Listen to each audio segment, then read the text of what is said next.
మాతృదేవోభవ. నేను మీ డాక్టర్ శ్రీధర్. నా phone number 9295909819.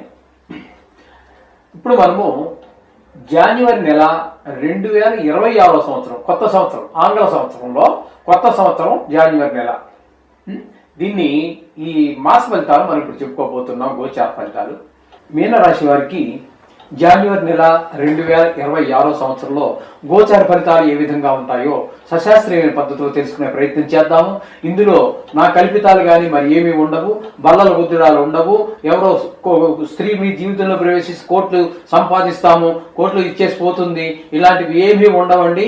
శాస్త్రం ఎంతవరకు చెప్పిందో అంతవరకు చెప్పడమే జరుగుతుంది.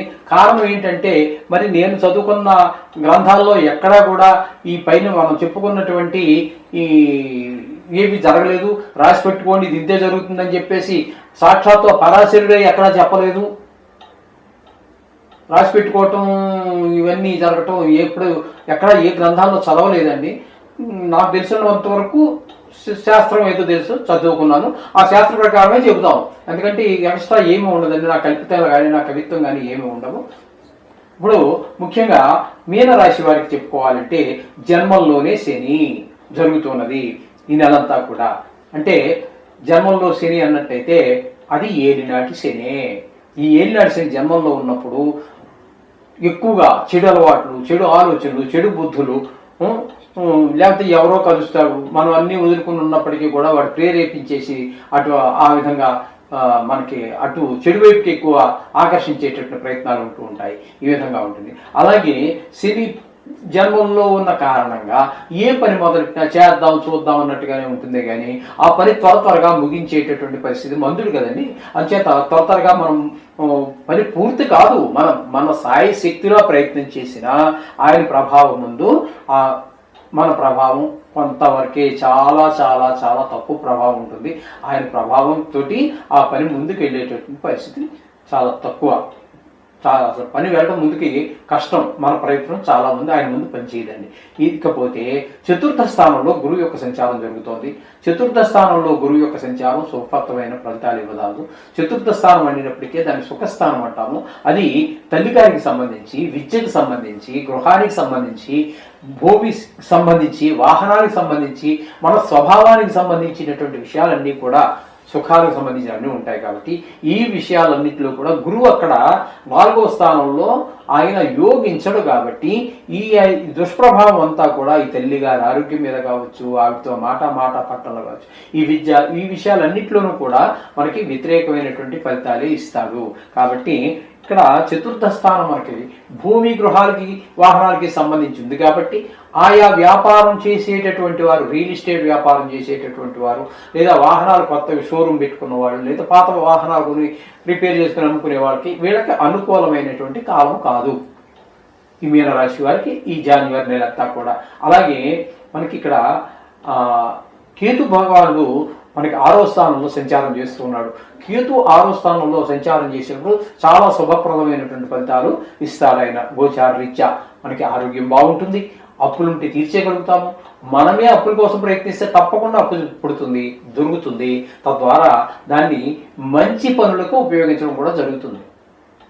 చదువు కోసమో, విదేశాలకు వెళ్ళడం కోసమో, లేకపోతే ఒక ఇల్లు కొనుక్కోవటమో, లేకపోతే భూమి కొనుక్కోవటం, ఇంటి కట్టుకోవడానికి భూమి సేకరణ కోసమో, ఏదో మొత్తం మీద మంచి ఒక శుభప్రదమైనటువంటి కార్యక్రమానికే ఆ దొరికినటువంటి ఆ ధనాన్ని, అప్పుగా దొరికిన ధనాన్ని మనం ఉపయోగించడం జరుగుతుంది. కేతువు మీకు పూర్తిగా ఆరోగ్యం కూడా బాగా ఇస్తాడు, డబ్బులకి మీకు లోటు రానివ్వడు. అలాగే అప్పుడు దాకా మీకు శత్రువులుగా ఉన్న వాళ్ళు కూడా మరి రియలైజ్ అయ్యి ఉండొచ్చు, అంటే యథార్థం తెలుసుకుని ఉండొచ్చు, మీకు మిత్రులుగా మారేటువంటి అవకాశం కూడా, మీ గురించి తప్పుగా ఆలోచించుకుని మీరు శత్రుత్వం పెంచుకుని ఉండొచ్చు.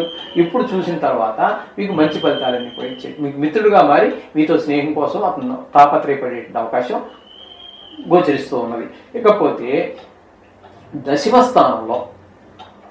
స్థానంలో 4 గ్రహాలు ఉన్నాయి. ఈ 4 గ్రహాలు నెలలో సగం రోజులు, అంటే వాటి షెడ్యూల్ అయ్యే వరకు ఉండి తర్వాత సంక్రమణం చెంది ఏకాదశ స్థానంలో ప్రవేశిస్తూ ఉన్నాయి. ముఖ్యంగా మనం చెప్పుకోవాలంటే మొదటగా శుక్రుడి గురించి చెప్పుకుందాం.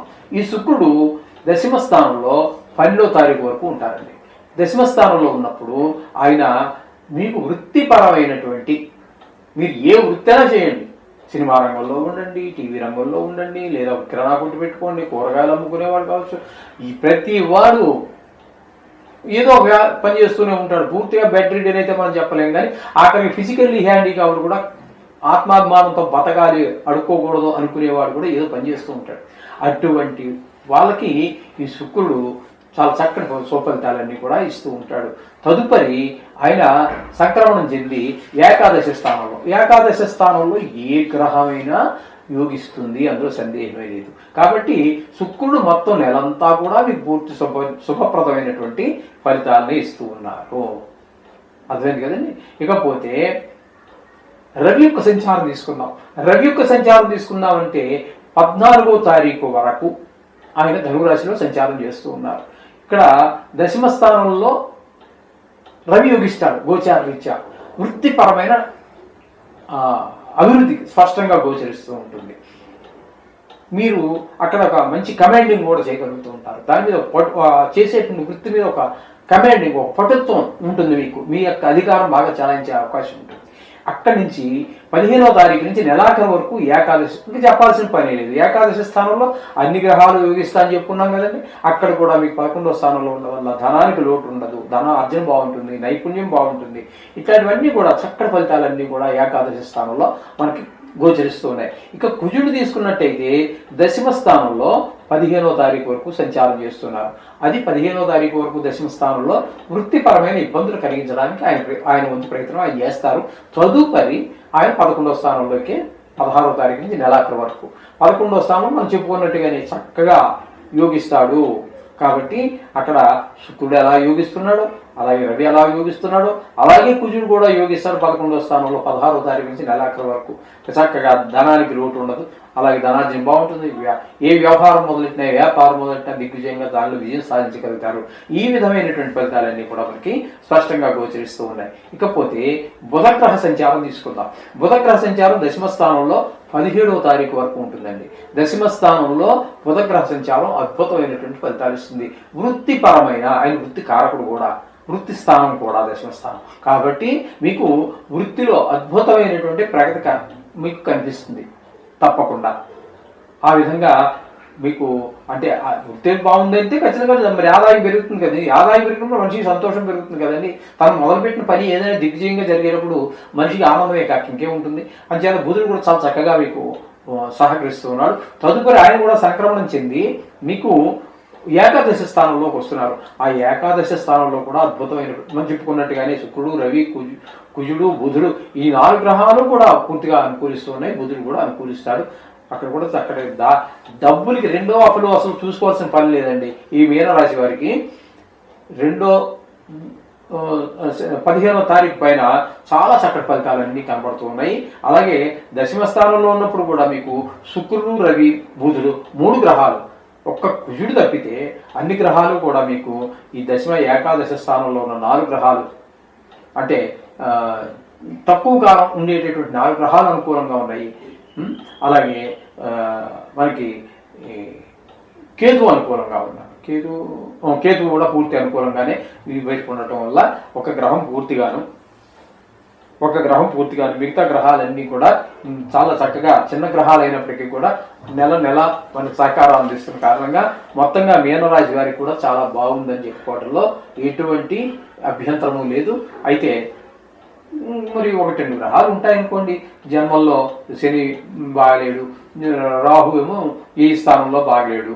అంచేత ఆ 2 గ్రహాలకి తప్పకుండా మీరు చేసుకున్నట్టయితే మనకి, అలాగే గురువు కూడా 4వ స్థానంలో ఉన్న కారణంగా ఆ 3 గ్రహాలు బాగలేవు. వాటికి మీరు ఏదైనా జపం చేసుకుంటూ వీలైతే 1 నెల రోజులు మీరు పర్వాలేదు, బాగానే ఉంది, మిగతా జాతకరీత్యా బాగుండి ఉంటే పర్వాలేదు.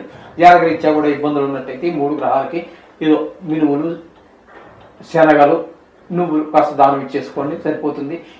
ముఖ్యంగా ఈ మీనరాశి వారికి 31వ తారీఖున వచ్చేటటువంటి శని త్రయోదశి రోజు మాత్రం తప్పకుండా మీరు తైలాభిషేకం కానీ నువ్వుల దానం కానీ చేసుకోండి. అలాగే రవి, సూర్య భగవానుడు ఎవరికైతే బాగలేడో, ఇప్పుడు మనం చెప్పుకున్నటువంటి 12 రాశుల వారికి కూడా ఎవరికైనా సూర్యుడు కనుక బాగా లేకపోతే 25వ తారీఖున రథసప్తమి వస్తోందండి. ఈ రథసప్తమి రోజున ఆ సూర్య భగవానుడికి దర్శనం చేసుకోండి. నవగ్రహాల్లో కూడా మనకు అక్కడ సూర్యుడి మధ్యలో ఉంటాడు, అక్కడ ఆయన దర్శనం చేసుకోండి. మీకు చేతనైతే ఆదిత్య హృదయం చదువుకోండి, నోటికి రాకపోయినా పుస్తకం చూసి చదువుకోండి. సూర్యుడికి సంబంధించి అనేక రకాలైనటువంటి ఉన్నాయి, సూర్యాష్టకం ఉంది, ఎలా ఏదైతే చాలా ఉన్నాయి. అవన్నీ కూడా ఏదైనా చదువుకున్నప్పటికీ కూడా మీకు విశేషమైన ఫలితం కలుగుతుంది. మిగతా అన్ని ఈ నవగ్రహాలకి రాజు కాబట్టి ఆయన ప్రభావం మిగతా గ్రహాలన్నిటి మీద కూడా ఉంటుంది. కాబట్టి ఇది గుర్తెరిగి ఆ సూర్య భగవానుడికి ఈ శని త్రయోదశి రోజుని రథసప్తమి 25వ తారీఖుని అందరూ కూడా చక్కగా ఉపయోగించుకుని సకల శుభాలు పొందండి. శుభం భూయాత్.